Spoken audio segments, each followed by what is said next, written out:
Harry and William's relationship turning point identified, he went ballistic. Prince Harry and Prince William's relationship turning point was identified by several royal experts who claimed tensions were already high well before the Dukes split from the royal family. Doubt has been cast on whether Harry will appear on the balcony of Buckingham Palace with his wife Meghan Markle and the rest of the royal family this summer. The pair were invited to join the firm to celebrate the Queen's landmark Platinum Jubilee after they made a secret visit to see Her Majesty in April before heading to The Hague in the Netherlands for the Invictus Games.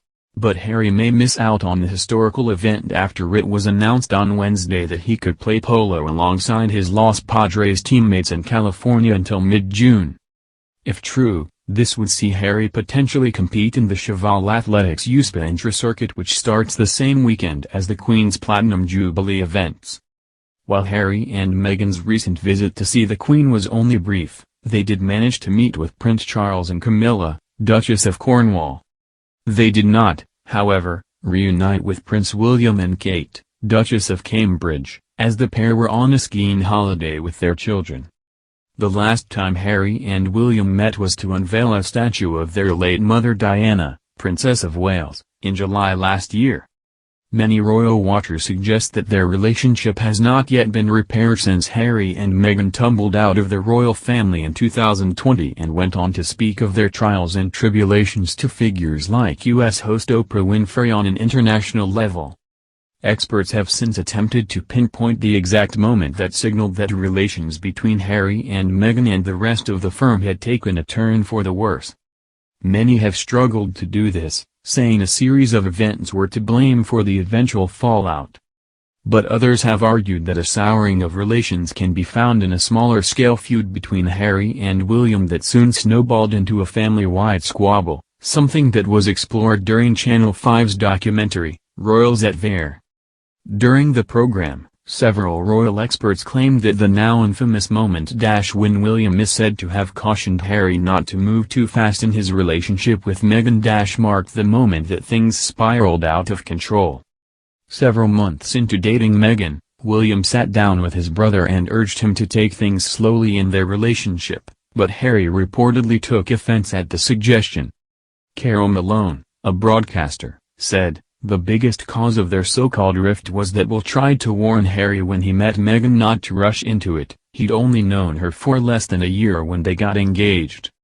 He sat him down and told him to take a little bit slower, not to run at it."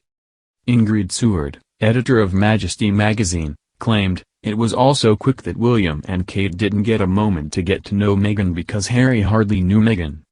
And Emily Andrews, a royal author, added, "As I was told by a number of sources, he went ballistic and said you were trying to wreck this relationship before it even started." Later, Katie Nicholl, another royal author, claimed that it was this moment that their relationship changed. She said, "And that was the moment I was told by sources very close to the brothers that the dynamic changed, that there was a shift, and it was largely down to Harry resenting his brother."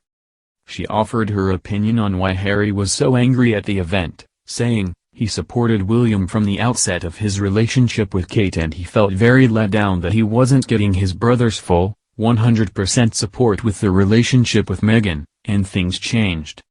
Various reports of a drama unfolding between Meghan and Kate abounded, but were later deemed fictitious, with Cosmopolitan describing the suggestions as ridiculous. In 2018, the Daily Telegraph's Camilla Tominey spoke to a royal insider who claimed that Kate was left in tears by Meghan following a bridesmaid's dress fitting for Princess Charlotte. Meghan herself later dismissed these reports and claimed the reverse happened during her interview with Oprah.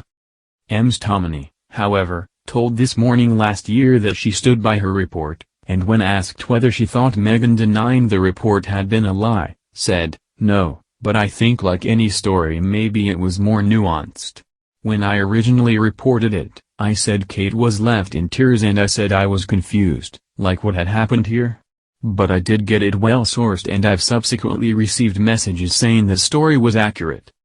Shortly after the claims of a feud between the Duchesses emerged, Ms. Nicholl dropped the bombshell report that it was in fact Harry and William who were not getting along.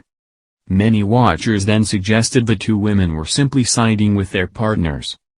According to Nichols' source, relations between the brothers took a defining turn around Christmas 2018, when Harry is said to have told William he wasn't doing enough to include Meghan in the royal family. The source told Nichols for Vanity Fair, Harry felt William wasn't trolling out the red carpet for Meghan and told him so. They had a bit of a fallout, which was only resolved when Charles stepped in and asked William to make an effort.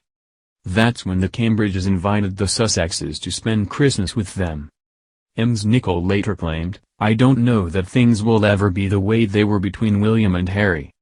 Further symbolic gestures afterwards hinted at a burgeoning separation.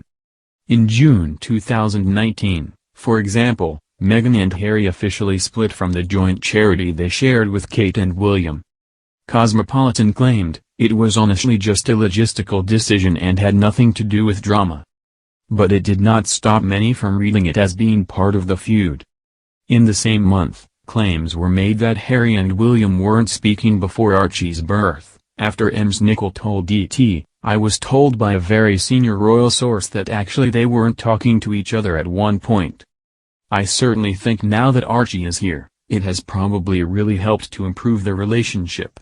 William is over the moon that his brother is dead." Harry and Meghan have since gone on to have a second child, Lilibet, who the Queen, Charles and William have not yet met in person.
but it did not stop many from reading it as being part of the feud. In the same month, claims were made that Harry and William weren't speaking before Archie's birth, after Nichols told ET, "I was told by a very senior royal source that actually they weren't talking to each other at one point. I certainly think now that Archie is here, It has probably really helped to improve their relationship. William is over the moon that his brother is dead. Harry and Meghan have since gone on to have a second child, Lilibet, who the Queen, Charles and William have not yet met in person.